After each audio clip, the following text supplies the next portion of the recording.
Friends, ಇಲ್ಲಿ ಒಂದು quick ಆಗಿ ಟೊಮೊಟೊ ಸಾಂಬಾರ್ನ ಹೇಗೆ ಮಾಡೋದು ಅಂತ ನೋಡ್ಕೊಂಡು ಬರೋಣ ಬನ್ನಿ. ಇದಕ್ಕೆ ಬೇಕಾಗಿರೋ ಐಟಮ್ ಏನು ಅಂತ ಹೇಳಿದ್ರೆ, ನಾನು ಇಲ್ಲಿ 6 ಟೊಮೊಟೊ ತಗೊಂಡಿದ್ದೀನಿ, 1 ಕಪ್ಪು ಕಾಯಿ ತುರಿ, ಒಂದು ದೊಡ್ಡದು ಈರುಳ್ಳಿ, 1.5 ಸ್ಪೂನು ಇಲ್ಲಿ ಹುಳಿ ಪುಡಿ, ಸಾಂಬಾರ್ ಪೌಡರ್ಗೆ ಹಾಕ್ತಾರಲ್ಲ ಅದು, ಇದಿಷ್ಟನ್ನು ನುಣ್ಣಗೆ ರುಬ್ಕೊಂಡ್ ಬರಬೇಕು.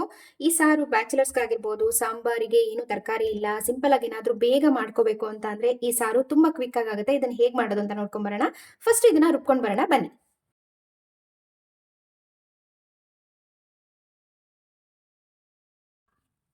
ಇವಾಗ ಒಂದು ಕಡಾಯಿ ಬಿಸಿ ಆಗಿದೆ. ಇದಕ್ಕೆ ನಾನು ಸ್ವಲ್ಪ ಎಣ್ಣೆ ಹಾಕೋತಾ ಇದ್ದೀನಿ. ನಿಮಗೆ ಬೇಕು ಅಂದರೆ ತುಪ್ಪನೂ ಸಹ ಹಾಕೋಬಹುದು. ಸ್ವಲ್ಪ ಸಾಸಿವೆ ಹಾಕೊಳ್ಳಿ, ಸ್ವಲ್ಪ ಕರಿಬೇವು,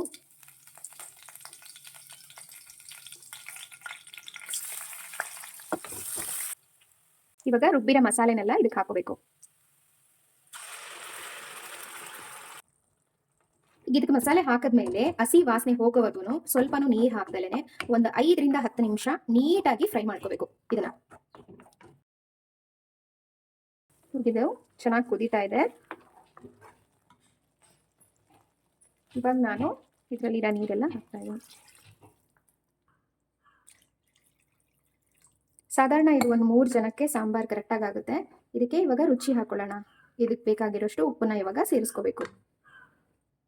ಇಷ್ಟನ್ನ ಈಗ ಹಾಕ್ಕೊಂಡಿರ್ತೀನಿ. ನೀವು ರುಚಿಗೆ ಎಷ್ಟು ಬೇಕೋ ನೀವು ಅಷ್ಟನ್ನ ಉಪ್ಪನ್ನ ಸೇರಿಸ್ಕೊಳ್ಳಿ. ನೋಡಿ, ಈ ಕನ್ಸಿಸ್ಟೆನ್ಸಿಯಲ್ಲಿ ಸಾಂಬಾರ್ ರೆಡಿ ಆಯಿತು.